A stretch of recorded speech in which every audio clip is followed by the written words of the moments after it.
Hi, I'm Norm Abram. Welcome to the new Yankee Workshop. Recently, while traveling in Italy for this old house, we came across a wonderfully restored country inn and restaurant in Umbria. In the dining room, there were several tables that came out of the local monastery. We thought they were wonderful, so we measured them up, and today we're going to build our version right here in the new Yankee Workshop. The new Yankee Workshop features the craftsmanship of Norm Abram. Dreaming of an Italian vacation in Umbria? Well, this is the place, Palazzo Terranova. Now, originally this was a summer palace. The animals would be stabled on the first floor, and the family would live in the several floors up above. Today, it's an inn. The building was beautifully restored by Sarah and Johnny Townsend. And as you can imagine, they filled it with antiques from all over the world and from the local area. Now, the piece I want you to see is in this room. There are actually several of them. They are small tables called monastery tables. The monks might have sat at them, done their reading or writing, and taken their meals. And look at down here. Years of the monks' sandals resting on this stretcher have worn it away. The legs are nicely turned. The top is mitered at the corners and has a solid field in the middle. I really like the size of this piece, and if you make several of these, you can line them up and make one big long table. So I think we should take some measurements. Although I wish I had brought my English rule. Although I know how to convert metric.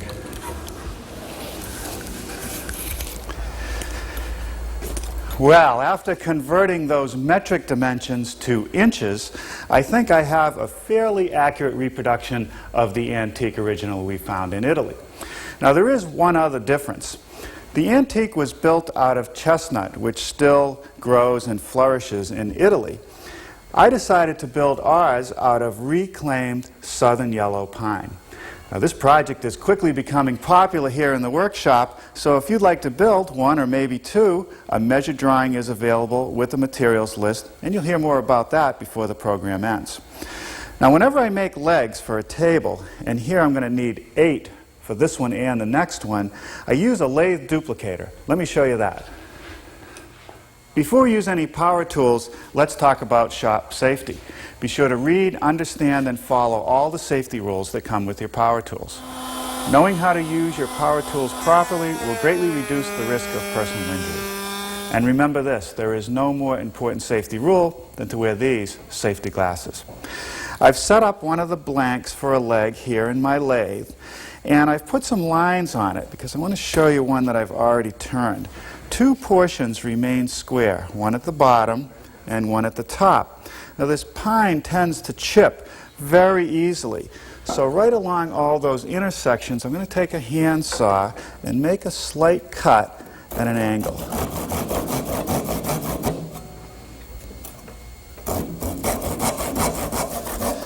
Okay, that takes care of that. Now let me show you how this duplicator works. I started out by making a pattern. Think of it as a cross-section through the leg. It shows every detail of the turning. For instance, it's straight along this section, then there's a bead and a cove, and then we're square again. The way the machine works is that on this end, there's a pin, which is a follower. And as I move it forward, it'll eventually hit the template, while on the other end, there's a chisel, which will actually do all the work. Sort of works like the key-making machine in your local hardware store. And whenever I do turning, I like to wear a full-face mask. You never know when this can come flying off, and you don't want it to hit you in the face.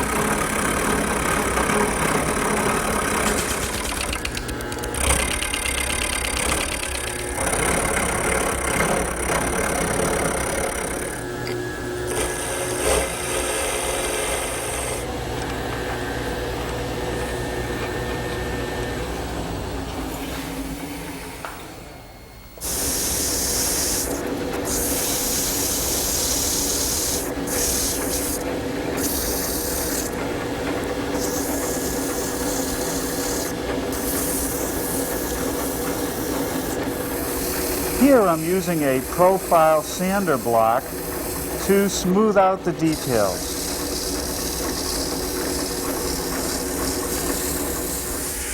Boy, this southern yellow pine is amazing.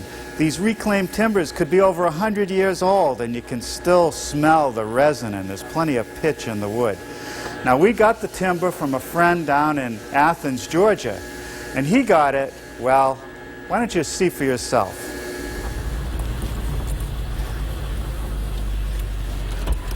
All right. Well, Jason, you've driven me way out into the countryside here. Where are we? Norm, we'll just kind of keep that to ourselves. Okay. Now, you salvaged quite a bit of the timber from that big fire. We did. As a matter of fact, we've got some of it sitting here. These are some of the end pieces we were able to cut off of some of the ones that have already been sawn, actually. Wow, that's the old hard pine, huh? Yes, it is. Some of these, you can see, it's been burned during the fire. So, look at the growth rings on this. Look at how close together they are. Yeah, they're really tight. Some of these will go upwards of 40 grains an inch on some of these. So with that much, boy, you're looking at a timber that came out of a tree that could have been 200-300 years old. Yes, sir, sure could. Oh, there's not a lot of char on it, though. Not a lot at all. We were able to salvage quite a bit of lumber off of this, even though it was burned.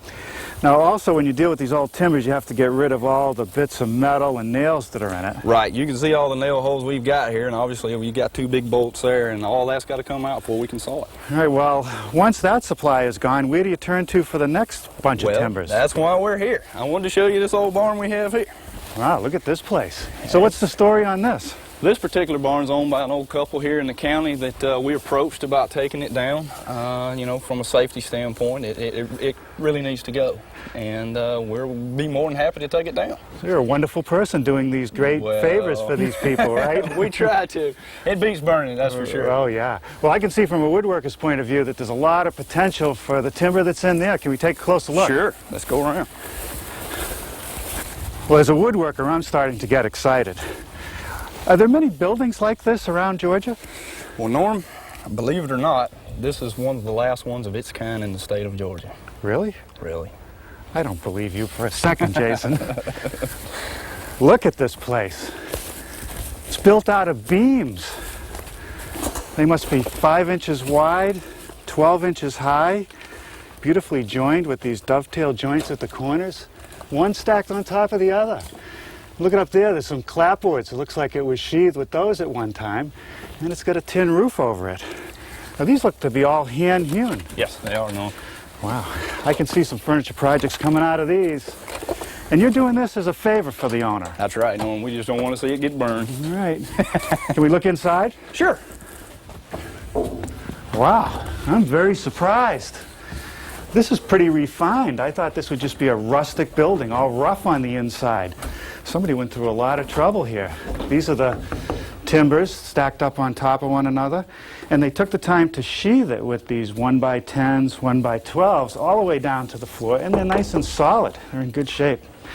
And look at this one, just sitting on the ground. Nice tight growth rings. Some more of that hard pine, and nice and flat.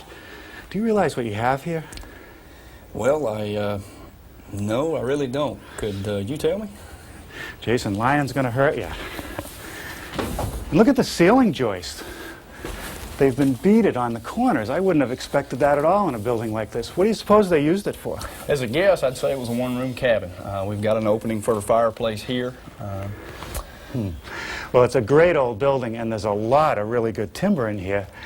I can see a lot of furniture projects coming out of this, or flooring, or whatever. Once you take it down, what's next? Let me show you.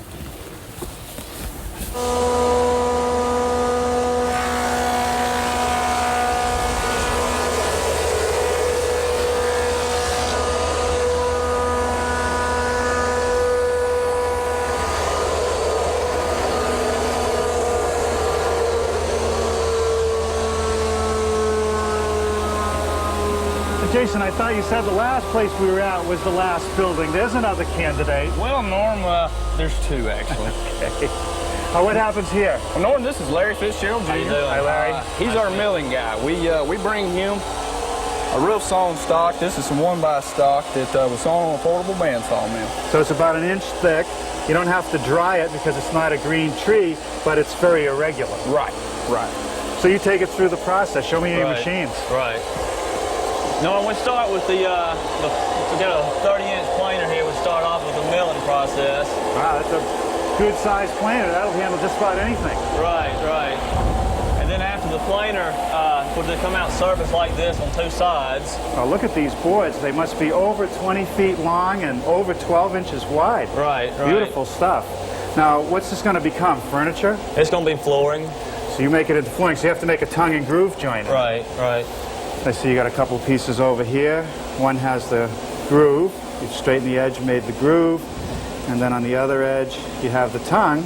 Right. Once that's done, it's ready to ship out to the job. Right. Then the floor finishers, they come in and do their sanding and finishing with polyurethane or oil or whatever. The one process is they can take it and they can buff it out with a paste wax or some kind of a wax and give it a good shine. Yeah, look at the wood. The grain comes right through. It's beautiful stuff. And when people see it, everyone wants it. Is there enough of this stuff to go around, Jason? I think so, Norm. We've got one more stop to make. All right. Thanks, Larry. Thank you.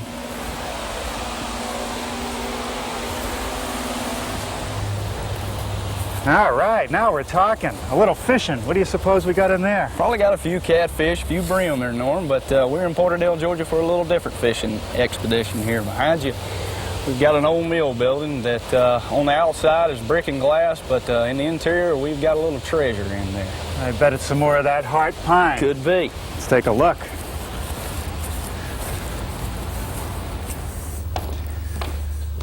Well, what did they produce in this old mill, Jason? Well, Norm, in this particular mill they produce rope and twine products out of cotton. And what happened to it? Well, actually, in the early 70s, due to competition from the synthetic fiber industry and foreign competition, this particular mill had to close. Put down.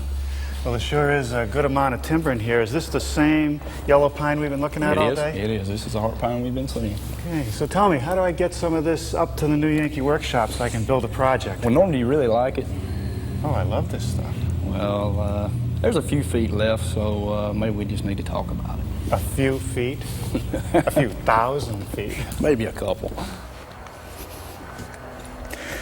Well, Jason sent me some beautiful timber. Look at this piece. Tight grain in a nice quarter sawn pattern. It's nice to know that this ancient timber is going to have a second life in a piece of furniture. Now let's take another look at the prototype. The legs are joined at the top with a small rail, and at the bottom there's a stretcher between the legs and another stretcher that joins the sides. All the joinery is mortise and tenon. I've laid out the mortises on the leg. I'll make those at my mortising machine. I've set my dedicated mortiser up with a 1/2-inch chisel with the bit that comes down through the center. The bit removes most of the material and the chisel will square it up. I've set the fence so that it's a 1/2 inch from the back edge of the chisel, and I've set the depth for a little over 1 inch.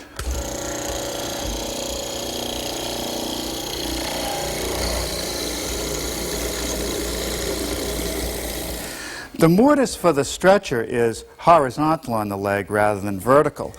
What I'll do is make one plunge on this edge, one on this edge, then I'll move the fence and clean out the middle.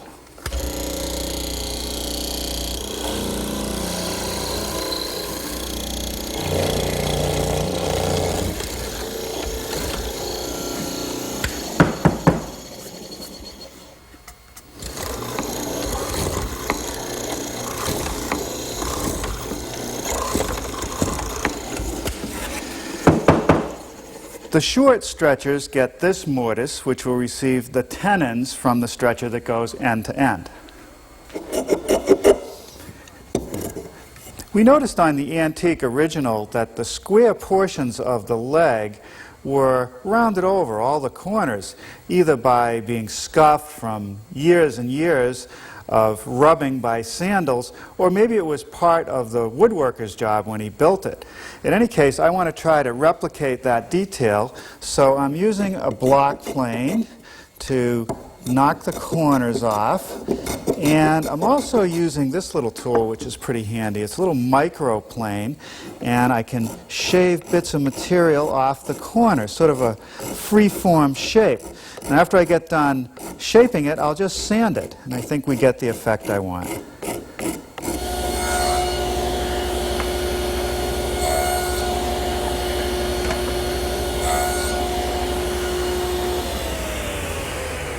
Here I've got organized the various rails and stretchers. 2 long rails, 2 short rails, the long stretcher and the short ones.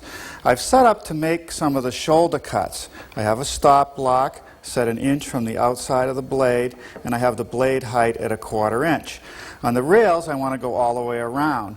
On the stretchers, I just want to make the cuts on the narrow side.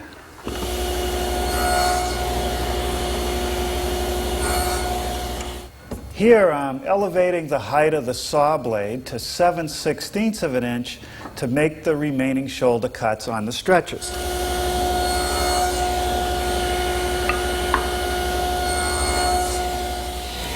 Here I'm beginning the cheek cuts on my tenons, and I'm using my tenoning jig.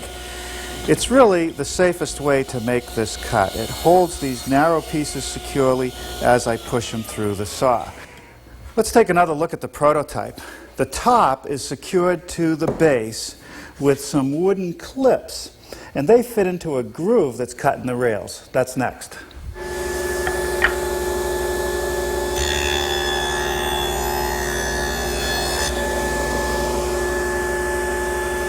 Let's take another look at the prototype. The next detail I want to make is this chamfer. It stops about 1 inch from the leg on the rails, and on the stretchers it stops 1 inch from any intersection. And I'll make the chamfers with my handheld router.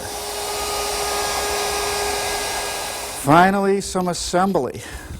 Some glue in the mortises and on the tenons.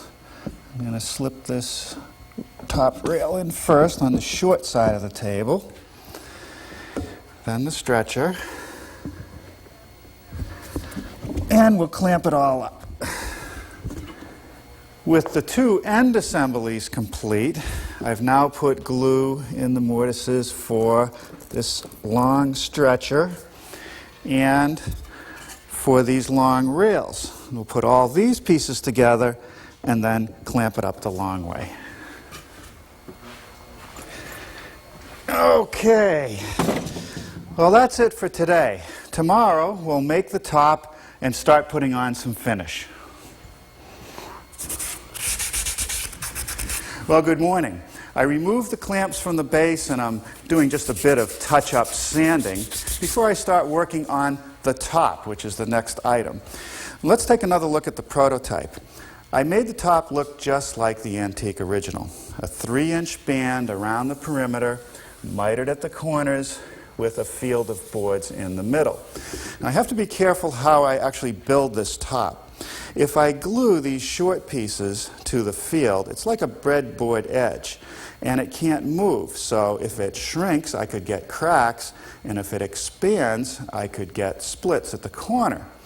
Now, what I'm going to do is do it the way the antique original was, which was to allow the field to float.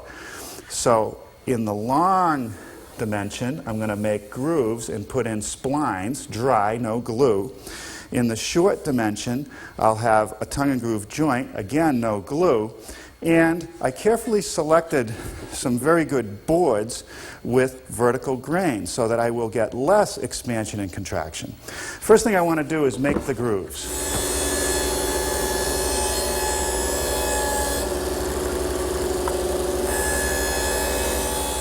For the last few minutes, I've been very carefully cutting the ends of the boards for the field. I want them to be absolutely square, even though they might come and go a bit with changes in humidity. And that looks pretty good. I've also taken the time to set up and run one of the tenons on the end to make sure that that fits properly. Those will go right into the short pieces, and you'll notice there's a slight gap in the end, and that's okay. I want room for expansion. Yes. The setup for the tenon is a sacrificial wood strip and the dado cutter. I guide the piece through using my miter gauge, making sure it stays tight up against the fence.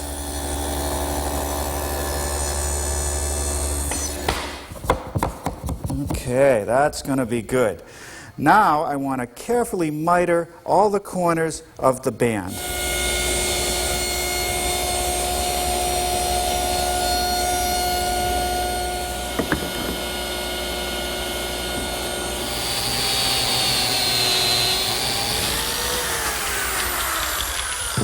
I'm hoping that these miter joints are going to stay nice and tight, but to ensure some strength, I'm cutting slots to add some biscuits.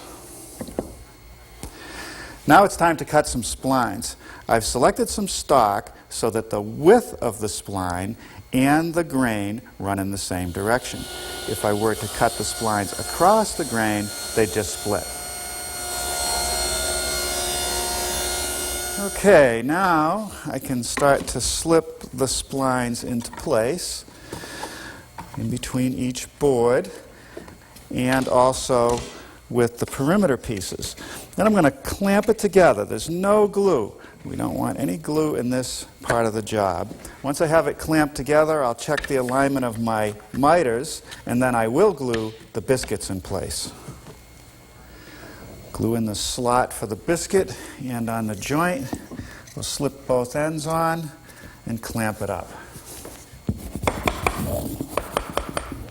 While the top cooks, let's make some clips to secure it to the base. It's a very simple clip that fits into the groove that I made in the rails, and a screw comes through the hole to secure the top.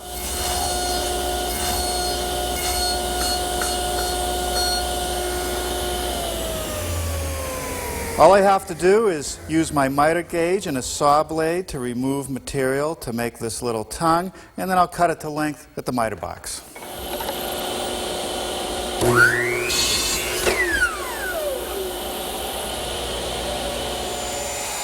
I'm easing the corners using a portion of a 1/4-inch radius roundover bit.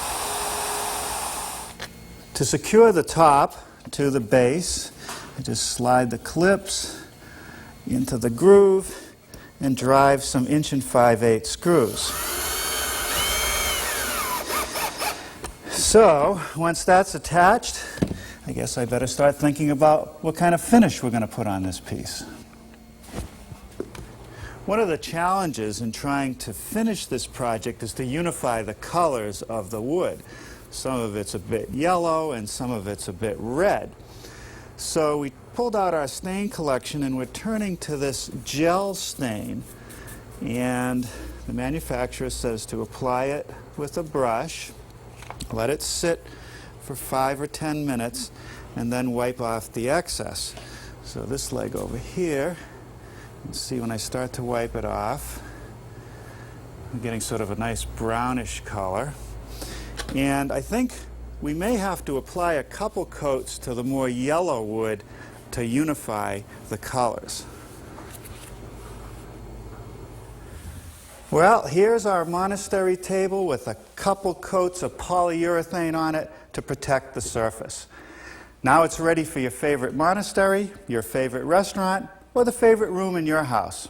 It was a nice project to build.